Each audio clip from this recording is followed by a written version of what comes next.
Hi hello ನಮಸ್ಕಾರ. ನಾನು ನಿಮ್ಮ ಪ್ರೀತಿಯ Ashwini. Welcome back to brighting life YouTube channel. Hi, ಹೇಗಿದ್ದೀರಿ? ಎಲ್ಲ ಖುಷಿಯಾಗಿದ್ದೀರಿ ಅಂತ ಎಣಿಸಿದ್ದೇನೆ. ನಾನು ಮಲ್ಲಿಗೆ ತೋಟದಲ್ಲಿ ಸ್ವಲ್ಪ ಕ್ಲೀನ್ ಮಾಡುವ ಅಂತ ಬಂದೆ. ಸ್ವಲ್ಪ ಕ್ಲೀನ್ ಮಾಡಿದೆ, ಅದು ಜಾಸ್ತಿ ಬಗ್ಗಿಕೊಂಡು ಕ್ಲೀನ್ ಮಾಡ್ತಾ ನಿಮ್ಮ ಹತ್ರ ಮಾತಾಡಲಿಕ್ಕೆ ಸ್ವಲ್ಪ ಕಷ್ಟ ಆಯಿತು. ಅದಕ್ಕೆಲ್ಲೇ ಸ್ಟಾಪ್ ಮಾಡಿ ಸ್ವಲ್ಪ ಮಾತಾಡುವ ಅಂತ. ಅಂದರೆ ಕಮೆಂಟ್ಸ್ಗಳಲ್ಲಿ ಕೆಲವೊಂದು ಕ್ವೆಶನ್ಸ್ಗಳಿದೆ. ಆ ಕ್ವೆಶನ್ಸ್ಗೆ ಆನ್ಸರ್ ಕೊಟ್ಟಿದ್ದೇನೆ, ಅಲ್ಲಲ್ಲೇ ಆನ್ಸರ್ ಕೊಟ್ಟಿದ್ದೇನೆ ಎಲ್ಲದಕ್ಕೂ ಕೂಡ. ಕೆಲವರಿಗೆ ಯಾವುದು ಸುಫಲ ಮಳೆಗಾಲದಲ್ಲಿ ಮಾತ್ರ ಹಾಕಬೇಕು ಅಂತ ಕೆಲವು ಸ್ಟೇಟ್ಮೆಂಟ್ ನೋಡಿದೆ ನಾನು.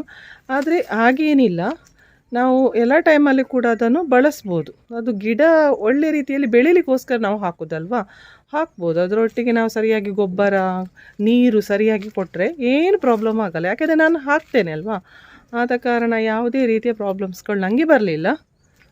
ಮತ್ತು ನೀವು ನೋಡ್ಕೊಳ್ಳಿ ಅಷ್ಟೇ.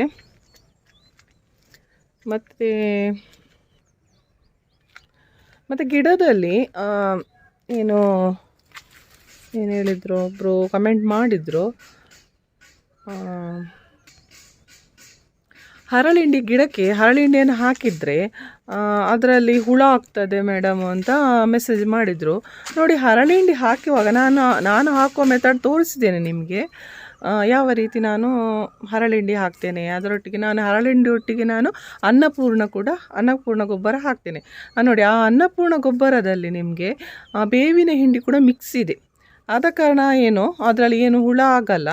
ಆದ ಕಾರಣ ನೀವು ಏನು ಮಾಡ್ಬೋದು, ಎರಡನ್ನು ಒಟ್ಟಿಗೆ ಮಿಕ್ಸ್ ಮಾಡಿಕೊಂಡು ಹಾಕ್ಬೋದು. ಅದು ಯಾವಾಗಲೂ ನಾನು ಹೇಳ್ತೇನೆ ನೋಡಿ, ಸ್ವಲ್ಪ ಮಣ್ಣನ್ನು ತೆಗೆದು ಆಮೇಲೆ ನೀವು ಹಿಂಡಿಗಳನ್ನು ಹಾಕ್ತೀರಿ ನೋಡಿ, ಅದನ್ನು ಹಾಕಿ ಮತ್ತೆ ಮಣ್ಣು ಮುಚ್ಚಬೇಕು. ಮಣ್ಣು ಮುಚ್ಚಲಿಲ್ಲ ಅಂದರೆ ಮೇಲೆ ಇರ್ತದೆ ಅಲ್ವಾ, ಕೀಟಗಳು ಅದರಲ್ಲಿ ಬಂದು ಸಹಜ ಅಲ್ವಾ ಕೂತ್ಕೊಳ್ಳೋದು. ಆದ ಕಾರಣ ಫಸ್ಟಿಗೆ ನೀವು ಸ್ವಲ್ಪ ಮಣ್ಣು ತೆಗೆದು ಹಾಕಿ, ಅಥವಾ ಸ್ವಲ್ಪ ನಡುವೆ ಆ ಸೈಡ್ಗೂ ಸ್ವಲ್ಪ ಗುಂಡಿ ತೆಗೆದು ಮಣ್ಣು ಸೈಡಿಗೆ ಹಾಕಿ. ತೆಗಿಲಿಕ್ಕೆ ಆಗಲ್ಲ, ಮಣ್ಣು ನಮಗೆ ಕಷ್ಟ ಆಗ್ತದೆ ಅಂತ ಇದ್ದವರು ತೆಗೆದು ಸೈಡಿಗೆ ಮಾಡಿ ಮತ್ತೆ ಹಾಕಿ ಆ ಮಣ್ಣನ್ನು ಅಲ್ಲೇ ಮುಚ್ಚಿಬಿಡಿ. ಅದು ಸೊ ಈಸಿ ಅಲ್ವಾ. ಹಾಗೆ ಮಾಡಿದರೆ ನಿಮಗೆ ಈ ಕೀಟ ಬರಲ್ಲ, ಅದರ ಮೇಲೆ ಹುಳಗಳು ಆಗೋದಿಲ್ಲ ನನ್ನ ಪ್ರಕಾರ. ಯಾಕೆ ನಾವು ಮಣ್ಣು ಮುಚ್ಚಿದ್ರೆ ಉಂಟಲ್ವ, ಅದು ನಮಗೆ ಕಾಣೋದಿಲ್ಲ, ಅದು ಒಳಗೆ ಇರ್ತದೆ ಅಲ್ವಾ, ಅದು ಸಾವಯವ ಗೊಬ್ಬರಗಳಲ್ವ, ಏನು ಪ್ರಾಬ್ಲಮ್ ಆಗಲ್ಲ.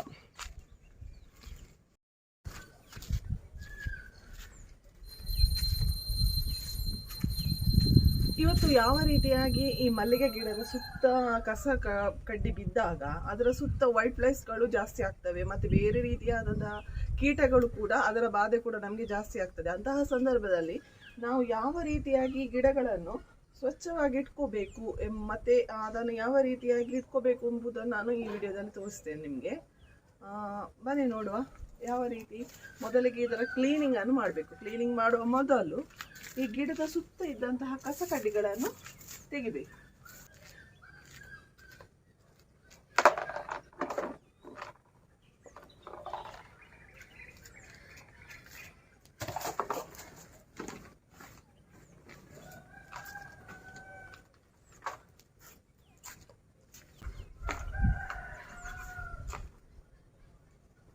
ಈ ರೀತಿ ಸ್ವಚ್ಛ ಮಾಡೋದ್ರಿಂದ ಅದರ ಸುತ್ತ ಏನಿದೆ ಕಸಗಳು ಇರ್ಬೋದು, ಕಸಗಡ್ಡೆ, ಅದರ ಎಲೆಗಳು ಉದುರಿ ಬಿದ್ದದ್ದು, ಅಂದರೆ ಒಣಗಿ ಬಿದ್ದದ್ದು, ಅವುಗಳನ್ನು ಕೂಡ ತೆಗಿಬೋದು. ಅದರೊಟ್ಟಿಗೆ ಈ ರೀತಿಯಾದ ಕೆಲವು ಕಳೆ ಗಿಡಗಳು ಬರ್ತವೆ, ಅವುಗಳನ್ನು ಕೂಡ ನಾವು ಈ ರೀತಿ ಕ್ಲೀನ್ ಮಾಡುವಾಗ ತೆಗಿಬೋದು. ಇಲ್ಲದ್ರೆ ಅದು ಅಲ್ಲೇ ಗಿಡ ದೊಡ್ಡದಾಗ್ತದೆ. ನಾವು ಗಿಡಗಳಿಗೆ ಏನು ಗೊಬ್ಬರ ಹಾಕಿರ್ತೇವೆ ನೋಡಿ, ಅದನ್ನೆಲ್ಲವೂ ಕೂಡ ಆ ಸತ್ತು ಅದಕ್ಕೆ ಹೋಗ್ತದೆ. ಹಾಗೆ ಯಾವಾಗಲೂ ಒಂದು 2-3 ದಿವಸಕ್ಕಾದ್ರೂ ನಾವು ಒಮ್ಮೆ ಇದನ್ನು ಕ್ಲೀನ್ ಮಾಡ್ತಾ ಇರಬೇಕು. ಈ ರೀತಿ ಮಾಡಿದರೆ ಈ ವೈಟ್ ಫ್ಲೈಸ್ ಇದ್ದು ಬೇನಾಗಿ ನಮಗೆ ಅದರದ್ದು ಹೆಚ್ಚು ಸಮಸ್ಯೆ ಮತ್ತು ಹುಳ ಬರುವಂಥದ್ದು ಎಲ್ಲವನ್ನು ಕೂಡ ತಡೆಗಟ್ಟಲಿಕ್ಕೆ ಹೆಲ್ಪ್ ಆಗ್ತದೆ.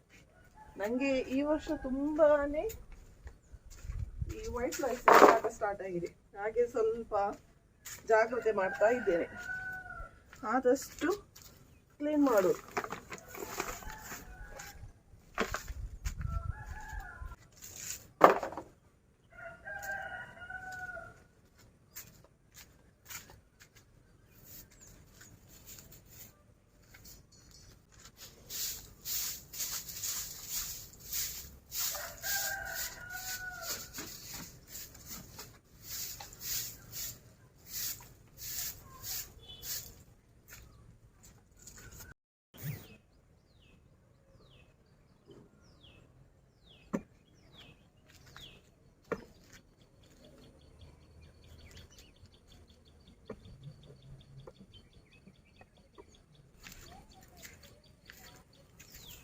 ನೋಡ್ಬೋದು ನನ್ನ ಗಿಡಗಳು ಯಾವ ರೀತಿ ಇದೆ ಅಂತ. ಈಗ ಮಲ್ಲಿಗೆ ಕೂಡ ಆಗ್ತಾ ಇದೆ. ಅಂತಹ ಸಮಯದಲ್ಲಿ ನಾವು ಸ್ವಲ್ಪ ಜಾಗ್ರತೆ ವಹಿಸ್ಕೊಂಡು ಈ ರೀತಿಯಾಗಿ ಕ್ಲೀನ್ ಮಾಡ್ತಾ ಇರ್ಬೇಕು.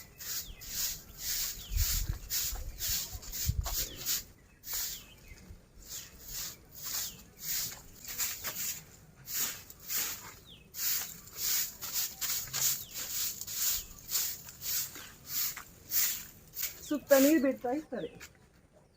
ಆ ನೀರು ಬಿದ್ದು ಬಿದ್ದು ಅಲ್ಲಿ ಸ್ವಲ್ಪ ಒಂಥರ ಕೆಸರು ಟೈಪಲ್ಲಿ ಆಗ್ತದೆ. ಅದೀಗ ಬಿಸಿಲಿಗೆ ಒಣಗ್ತದೆ, ಮತ್ತೆ ನೀರು ಹಾಕುವಾಗ ಮತ್ತೆ ಅದೇ ರೀತಿಯಾಗಿ ಇರ್ತದೆ. ಮತ್ತೆ ಅಲ್ಲೇ ವೈಟ್ ರೈಸ್ಗಳು ಸ್ಟಾರ್ಟ್ ಆಗ್ತದೆ. ಹಾಗೆ ನಾವು ಗಿಡದ ಸುತ್ತ ಯಾವಾಗಲೂ ಕ್ಲೀನಾಗಿ ಇಟ್ಕೋಬೇಕಾಗ್ತದೆ.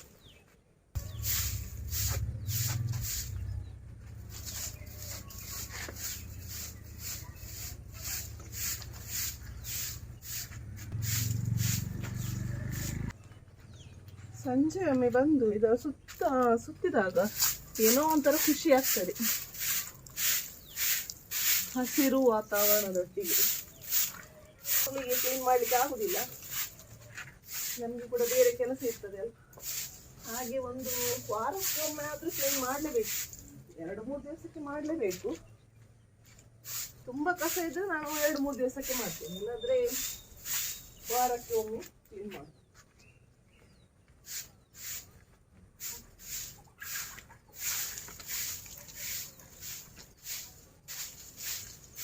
ಈ ಕಸ ಉಂಟಲ್ಲ ಅಲ್ಲೇ ಬಿಟ್ಟರೆ ಉಂಟಲ್ವಾ, ಅಲ್ಲಿ ಅದು ಸ್ಟಾಕ್ ಆಗ್ತದೆ. ಅದರ ಮೇಲೆ ನೀರು ಬಿದ್ದು ಅದು ಫುಲ್ ಕೊಳೆತು ಹೋಗ್ತದೆ, ಮತ್ತೆ ಅದರಿಂದ ಏನಾದರೂ ಹುಟ್ಟಿಕೊಳ್ತದೆ. ಈ ಸಮಸ್ಯೆ ಬರುವ ಮೊದಲೇ ನಾವು ಸರಿಪಡಿಸ್ಕೋಬೇಕು ಅದನ್ನು.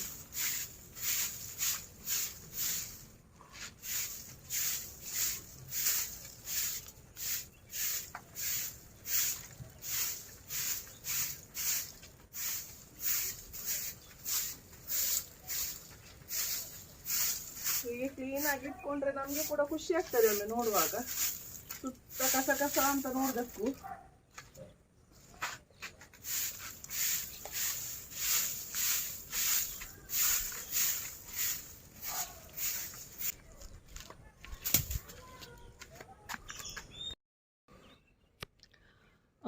ಕೆಲವ್ರದ್ದು ತುಂಬ ಕ್ವೆಶನ್ಸ್ಗಳನ್ನು ನೋಡಿದ್ದೇನೆ ನಾನು.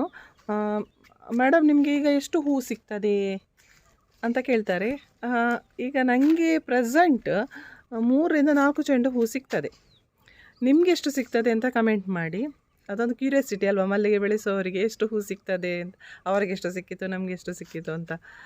ಹಾಗೆ ನನಗೆ ಸಹ ಕ್ಯೂರಿಯಾಸಿಟಿ ಉಂಟು, ನಿಮಗೆ ಎಷ್ಟು ಸಿಗ್ತದೆ ಅಂತ ಕಮೆಂಟಲ್ಲಿ ಹಾಕಿ, ಎಷ್ಟು ನಿಮಗೆ ಕೂಡ ಸಿಗ್ತದೆ ಅಂತ. ಮತ್ತು ಕೆಲವರು ವೀಡಿಯೋಸ್ ನೋಡಿ ಖುಷಿಯಾಯಿತು ಅಂತ ಹೇಳ್ತಾರೆ. ನನಗೆ ತುಂಬ ಖುಷಿಯಾಯಿತು ನಿಮ್ಮ ಕಮೆಂಟ್ಸ್ಗಳನ್ನೆಲ್ಲ ನೋಡಿದಾಗ. ಹೀಗೆ ಈ ವಿಡಿಯೋ ನೋಡುವಾಗ ನಿಮ್ಗೆ ಏನು ಅನಿಸ್ತದೆ ನೋಡಿ, ಅದು ಆ ಕಮೆಂಟ್ಸ್ಗಳಲ್ಲಿ ಹಾಕ್ಬೋದು. ನೀವು ಈ ರೀತಿ ಕಮೆಂಟ್ಸ್ ಮಾಡುವಾಗ ನಮಗೂ ಕೂಡ ಒಂದು ಎನ್ಕರೇಜ್ಮೆಂಟ್ ಅದು, ಅಂದರೆ ನೆಕ್ಸ್ಟ್ ವೀಡಿಯೋ ಮಾಡ್ಬೋದು, ನನ್ನ ವೀಡಿಯೋಕ್ಕೆ ಎಷ್ಟು ರೆಸ್ಪಾನ್ಸ್ ಮಾಡ್ತಾರಲ್ಲ ಇವರು ಅಂತ ನಮಗೆ ಸಹ ಖುಷಿ ಆಗ್ತದೆ ನೋಡುವಾಗ. ನಾನು ಪ್ರತಿ ಸಲ ಹೇಳ್ತೇನೆ ಪ್ರತಿ ವಿಡಿಯೋದಲ್ಲಿ ಕೂಡ. ನೋಡಿ ನಮ್ಮ ಹಿಂದೆ ಮನೆ ಹಿಂದೆ ಒಂದು ಸೈಟ್ ಇತ್ತು, ಖಾಲಿ ಸೈಟ್ ಇತ್ತು, ಅಲ್ಲಿ ಮನೆ ಕನ್ಸ್ಟ್ರಕ್ಷನ್ ಆಗ್ತಾ ಇದೆ. ಈಗ ಗ್ರೌಂಡ್ ಫ್ಲೋರ್ ಆಗಿದೆ, ಮೇಲೆ ಏರಿದೆ, ಈಗ ಫಸ್ಟ್ ಫ್ಲೋರ್ ಮಾಡ್ತಾ ಇದ್ದಾರೆ. ಇಲ್ಲಿ ಕೆಲಸದವರು ಇರ್ತಾರೆ, ಹಾಗೆ ಸ್ವಲ್ಪ ಲೇಟಾಗಿ ಬರೋದು. ನಾನು ವೀಡಿಯೋ ಮಾಡಲಿಕ್ಕೆ ಒಳ್ಳೆಯದಾಗೋದಿಲ್ಲ ಅವರ ಎದುರಲ್ಲಿ. ಹಾಗೆ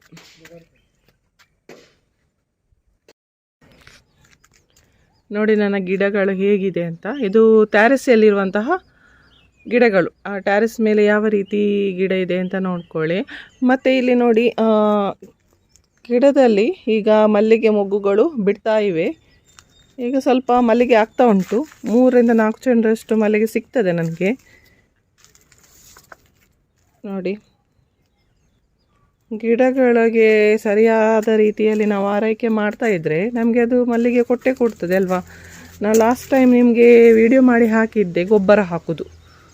ಅದರ ನಂತರ ಗೊಬ್ಬರ ಹಾಕಿ ಸ್ಪ್ರೇ ಕೊಟ್ಟಿದ್ದೇನೆ, ಮೈಕ್ರೋಲಾ ಸ್ಪ್ರೇಯನ್ನು ಹಾಕಿದ್ದೇನೆ. ಖಾಲಿ ಮೈಕ್ರೋಲಾ ಮಾತ್ರ ಹಾಕಿದ್ದು ಈ ಸಲ ನೋಡುವ ಅಂತ, ಇಲ್ಲದೆ ಅದರೊಟ್ಟಿಗೆ ನಾನು ಸುಜಲವನ್ನು ಮಿಕ್ಸ್ ಮಾಡ್ತೇನೆ. ಈ ಸರ್ತಿ ಮೈಕ್ರೋಲಾ ಮಾತ್ರ ಹಾಕಿದ್ದೇನೆ. ನೋಡಿ ಈ ರೀತಿಯಾಗಿ ಈಗ ಮಲ್ಲಿಗೆ ಆಗ್ತಾ ಇವೆ. ಗಿಡದಲ್ಲಿ ಮೊಗ್ಗುಗಳು ಬಿಟ್ಟಿದೆ ನೋಡಿ. ಇದು ಸ್ವಲ್ಪ ಗಿಡ ಹಳದಿ ಆಗ್ತಾ ಬಂದಿದೆ. ಸರಿ ಆಗ್ಬೋದು, ಗೊಬ್ಬರ ಕೊಟ್ಟದಷ್ಟೇ ಅಲ್ವಾ ನಾನು. ಆದರೆ ಮಲ್ಲಿಗೆ ಆಗ್ತಾ ಇದೆ ನೋಡಿ, ಮೊಗ್ಗುಗಳು ಬಿಟ್ಟಿದೆ, ತುಂಬ ಮೊಗ್ಗುಗಳು ಬಿಟ್ಟಿದೆ ಇದರಲ್ಲಿ. ಅದೇ ರೀತಿಯಾಗಿ ಬೇರೆ ಬೇರೆ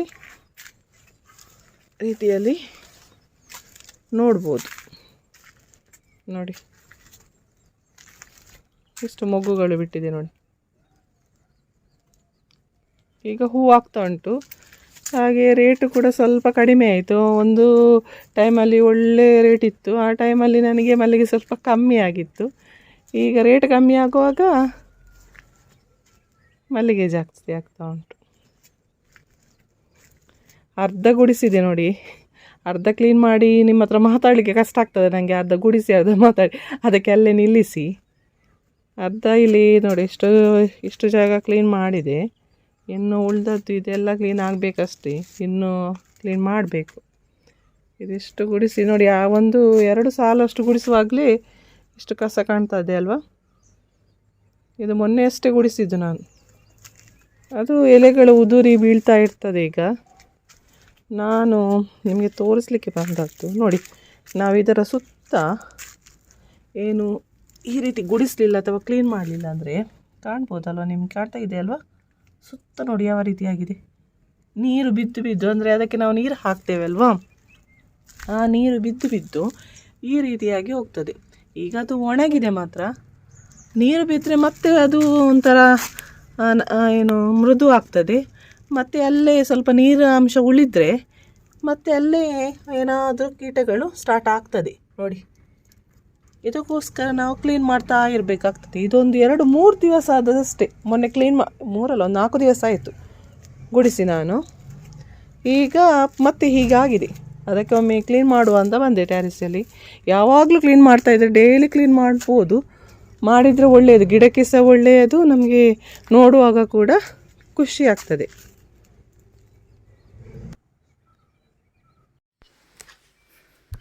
ಈ ಗ್ರೋ ಬ್ಯಾಗ್ ನೋಡಿ, ಗ್ರೋ ಬ್ಯಾಗ್ ಚೆಂದ ಉಂಟು.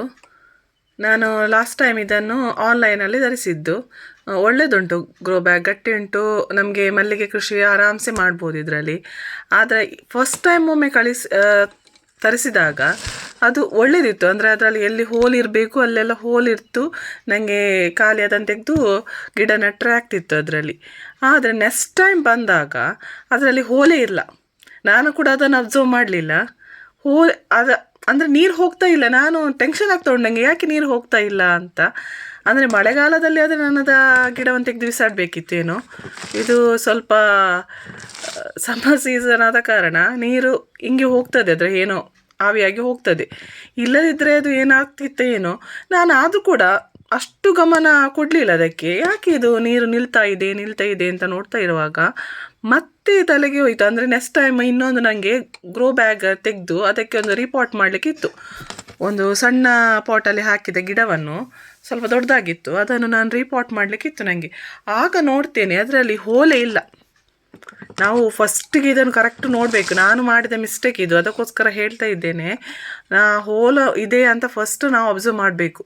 ಮತ್ತೆ ಗೊತ್ತಾಯಿತು ಇದರಲ್ಲಿ ಹೋಲೇ ಇಲ್ಲ, ಆದ ಕಾರಣ ನಾನು ಆ ಗಿಡದಲ್ಲಿ ನೀರು ನಿಲ್ತಾ ಅದೊಂದು 2 ಗ್ರೋ ಬ್ಯಾಗ್ ಹಾಕಿದ್ದೆ, ನಾನು ರೀಪಾಟ್ ಮಾಡಿದ್ದೆ. ಅದನ್ನು ಈಗ ಮತ್ತೆಂತ ಮಾಡೋದು, ಈಗ ಅದನ್ನು ನಾನೇ ಸರಿಪಡಿಸ್ಬೇಕಲ್ವಾ. ಹೋಲ್ ಇಲ್ಲದ್ರೆ ಅದನ್ನು ಹಾಗೆ ಇಡ್ಲಿಕ್ಕೆ ಆಗ್ತದೆ. ಮತ್ತು ಹೋಲ್ ಮಾಡಿದ್ದು ಈಗ ಅದೇ ಕ್ಯಾಂಡಲಲ್ಲಿ ಹೊತ್ತಿಸಿ ಅದಕ್ಕೆ ಸ್ಕ್ರೂ ಡ್ರೈವರ್, ಒಂದು ಓಲ್ಡ್ ಸ್ಕ್ರೂ ಡ್ರೈವರ್ ತೊಗೊಂಡು ಬಿಸಿ ಮಾಡಿ ಹಾಗೆ ಹೋಲ್ ಮಾಡಬೇಕು. ನಾವೀಗ ಕಟ್ಟೆಲ್ಲ ಮಾಡಿದರೆ ಅದು ಪ್ರಾಬ್ಲಮ್ ಆಗ್ತದೆ. ಈ ರೀತಿ ಹೋಲ್ ಮಾಡಿದ್ರೆ ಅದು ಬಿಸಿ ಇಟ್ಟರೆ ಅಲ್ಲಿ ಅಷ್ಟೇ ಹೋಲ್ ಆಗ್ತದೆ. ನಮಗೆ ಎಷ್ಟು ಬೇಕು ಹೋಲ್ ಅಷ್ಟು ಹೋಲ್, ತುಂಬ ಹೋಲ್ ಇದ್ದಷ್ಟು ಒಳ್ಳೆಯದು, ಯಾಕೆಂದರೆ ನೀರು ಅದರಲ್ಲಿ ಹರಿದು ಹೋಗ್ತದೆ ಅಲ್ವಾ. ಅದಕ್ಕೋಸ್ಕರ ಹೋಲ್ ಇದ್ದಷ್ಟು ಒಳ್ಳೆಯದು. ಈಗ ಅದಕ್ಕೆ ಕೂತ್ಕೊಂಡು ಹೋಲ್ ಮಾಡ್ತಾ ಇದ್ವಿ. ಸಂಜೆ ಈಗ ನೋಡ್ಬೋದು, ನಿಮಗೆ ಇದನ್ನು ನೋಡುವಾಗ ಗೊತ್ತಾಗ್ತದೆ ಇದು ನೈಟ್ ವೀಡಿಯೋ ಶೂಟ್ ಮಾಡಿದ್ದು ನಾನು ಅಂತ. ಅಂದರೆ ಸಂಜೆ ಬಂದು ನಾನು ಅದೇ ಕ್ಲೀನಿಂಗ್ ಮಾಡ್ತಾ ಇದ್ದೆ. ನನ್ನ ಹಸ್ಬೆಂಡ್ ಬರೋವಾಗ ಸ್ವಲ್ಪ ಲೇಟ್ ಆಯಿತು, ಮತ್ತು ಅವರ ಹೆಲ್ಪ್ ತಗೊಂಡು ಸ್ವಲ್ಪ ಇದನ್ನೆಲ್ಲ ಹೋಲ್ ಮಾಡ್ತಾ ಇದ್ವಿ. ಅಂದರೆ 1-2 ಗಿಡ, 2 ಅಲ್ಲ 3 ಗಿಡ ಹಾಕಲಿಕ್ಕಿತ್ತು ನನಗೆ ಅಂದರೆ ಸಣ್ಣ ಪಾಟಲ್ಲಿ ನಟ್ಟದ್ದನ್ನು ಸ್ವಲ್ಪ ಅದು ದೊಡ್ಡದಾಯಿತು, ಅದಕ್ಕೋಸ್ಕರ ಗ್ರೋ ಬ್ಯಾಗ್ಗೆ ಹಾಕಲಿಕ್ಕಿತ್ತು. ಆಗ ಇದನ್ನು ಅಬ್ಸರ್ವ್ ಮಾಡಿದ್ದು ನಾನು, ಮತ್ತೆ ಅದನ್ನು ಮಾಡ್ತಾ ಇದ್ದೇವೆ. ಈಗ ಅದನ್ನು ಇದು ಮೊದಲೇ ನಾನು ನೆಟ್ಟಂತಹ ಗಿಡ ನೋಡಿ. ಇದು ಈಗ ಮಾಡ್ತಾ ಇದ್ದು ಮೊದಲೇ ನೆಟ್ಟದು, ಅದ್ರಲ್ಲಿ ನೀರು ನಿಲ್ತಾ ಇತ್ತು ಅಂತ ಹೇಳಿದೆ ಅಲ್ವಾ 2 ಗ್ರೋ ಬ್ಯಾಗಲ್ಲಿ. ಹಾಗೆ ಅದಕ್ಕೆ ಫಸ್ಟಿಗೆ ಈಗ ಅದನ್ನು ಸರಿ ಮಾಡಿ ಮತ್ತೆ ನೋಡಿ ಇಲ್ಲಿ ಹಾಕಿದ್ದೇನೆ ನೋಡಿ.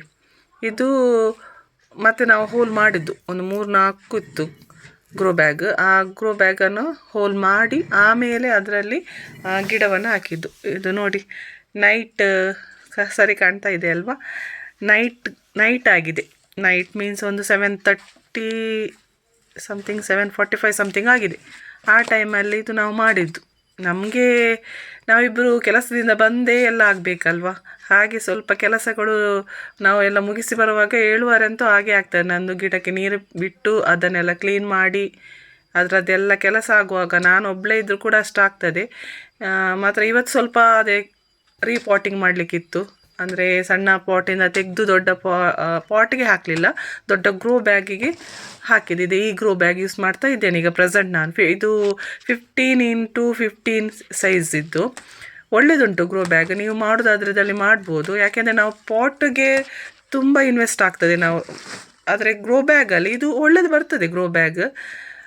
ನಾನು ಇದಕ್ಕಿಂತ ಮೊದಲು ಒಂದು ಬ್ಲ್ಯಾಕ್ ಕಲರ್ ಗ್ರೋ ಬ್ಯಾಗನ್ನು ಯೂಸ್ ಮಾಡ್ತಾ ಇದ್ದೆ. ನನಗೆ ಅದು ಫಸ್ಟ್ ತಂದದ್ದು ಒಳ್ಳೆದಿತ್ತು, ಸೆಕೆಂಡ್ ಟೈಮ್ ಅಷ್ಟು ಒಳ್ಳೆದಿರಲಿಲ್ಲ. ನೆಕ್ಸ್ಟ್ ಇದು ಗ್ರೋ ಬ್ಯಾಗ್ ನೋಡಿದ ನಂತರ ಇದನ್ನು ತೊಗೊಂಡೆ ನಾನು. ಇದು ಒಳ್ಳೆಯದುಂಟು ಗ್ರೋ ಬ್ಯಾಗ್, ಮತ್ತು ಇದರಲ್ಲಿ ಅಗಲ ಉಂಟು. ನಮ್ಮ ಮಲ್ಲಿಗೆ ಗಿಡಕ್ಕೆ ಎಷ್ಟು ಸಾಕು ಅಂತ ಕಾಣ್ತದೆ ನೋಡಿ. ಇದು ಮೊದಲೇ ನೆಟ್ಟಿಟ್ಟಂತಹ ಗಿಡಕ್ಕೆ ನೀರು ಹೋಗಬೇಕಲ್ವ, ಅದಕ್ಕೆ ಈಗ ನಾನು ಮತ್ತೆ ಅಬ್ಸರ್ವ್ ಮಾಡಿದ್ದು, ಪುಣ್ಯಕ್ಕೆ ನಾನು ಮಳೆಗಾಲದಲ್ಲಿ ಹೀಗೆ ನೆಟ್ಟಿದ್ದರೆ ನನ್ನ ಗಿಡವೇ ಹಾಳಾಗ್ತಿತ್ತೇನೋ. ಈಗ ಅಷ್ಟೇನು ಪ್ರಾಬ್ಲಮ್ ಆಗಿಲ್ಲ ನನಗೆ. ನೀರು ಸ್ವಲ್ಪ ನಿಲ್ತಾ ಇತ್ತು, ಮತ್ತೆ ಇದಾಗ್ತಿತ್ತು, ಆವಿ ಆಗ್ತಿತ್ತು. ಈಗ ಅದಕ್ಕೆ ಅಲ್ಲೇ ಹೋಲ್ ಮಾಡ್ತಾ ಇದ್ದೇವೆ ನೋಡಿ. ಈ ರೀತಿಯಾಗಿ ಸುತ್ತಲೂ ಅಲ್ಲೇ ಹೋಲ್ ಮಾಡಿ, ಅದು ಪುನಃ ಗಿಡ ತೆಗೀಲಿಕ್ಕೆ ಕಷ್ಟ ಆಗ್ತದಲ್ಲ, ಅದಕ್ಕೆ ಅಲ್ಲೇ ಇಟ್ಟು ಹಾಗೆ ಹೋಲ್ ಮಾಡ್ತಾ ಇದ್ವಿ. ಬಿಸಿ ಇಟ್ಟು ಅದಕ್ಕೆ ಹೋಲ್ ಮಾಡೋದು. ಗ್ರೋ ಬ್ಯಾಗನ್ನು ಸಪೋಸು ಹೋಲ್ ಇಲ್ಲದಿದ್ದರೆ ಈ ರೀತಿ ಹೋಲ್ ಮಾಡಬೇಕು.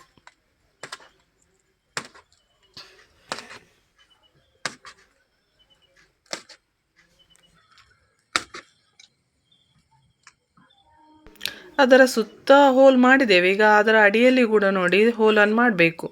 ನೀರು ಹರಿದು ಹೋಗಬೇಕಲ್ವ ಅದರ ಅಡಿಯಲ್ಲಿ, ಅದರಲ್ಲಿ ಅಡಿಯಲ್ಲಿ ಕೂಡ ಈಗ ಹೋಲ್ ಮಾಡ್ತಾ ಇದ್ದಾರೆ.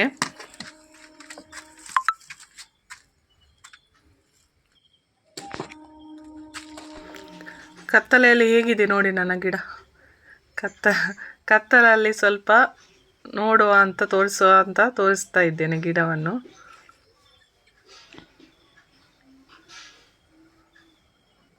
ಇದು ಟೆರೆಸ್ ಮೇಲೆ ಒಂದು ಸ್ಟ್ರೀಟ್ ಲೈಟ್ ಥರ ಒಂದು LED ಹಾಕಿದ್ದೇವೆ. ಅದರ ಹೆಲ್ಪಿಂದ ಸ್ವಲ್ಪ ವಿಡಿಯೋ ಮಾಡಲಿಕ್ಕೆ ಸಹ ಆಯಿತು, ಮತ್ತು ನಮಗೆ ಕೆಲಸ ಮಾಡಲಿಕ್ಕೆ. ಯಾಕೆಂದರೆ ನಾನು ಹೇಳ್ತೇನೆ ಅಲ್ವಾ, ನಾನು ಕೆಲಸ ಮಾಡುವಾಗ ಹೆಚ್ಚಾಗಿ ಲೇಟೇ ಆಗ್ತದೆ ಮೇಲೆ ಬಂದು. ಕೆಳಗೆ ಗಿಡಗಳ ಕೆಲಸ ಮುಗಿಸಿ ಮೇಲೆ ಬರಬೇಕು ನಾನು. ಹಾಗೆ ಈ ವಿಡಿಯೋ ಇಷ್ಟ ಆಗಿದ್ದಲ್ಲಿ ಕಮೆಂಟ್ ಮಾಡಿ, ಲೈಕ್ ಮಾಡಿ, ಶೇರ್ ಮಾಡಿ, ಹಾಗೆಯೇ ಸಬ್ಸ್ಕ್ರೈಬ್ ಮಾಡೋದನ್ನು ಮರಿಬೇಡಿ. ಸಬ್ಸ್ಕ್ರೈಬ್ ಮಾಡದವರು ದಯವಿಟ್ಟು ಸಬ್ಸ್ಕ್ರೈಬ್ ಮಾಡಿಕೊಂಡು ಈ ವಿಡಿಯೋವನ್ನು ನೋಡಿ. Thank you for watching.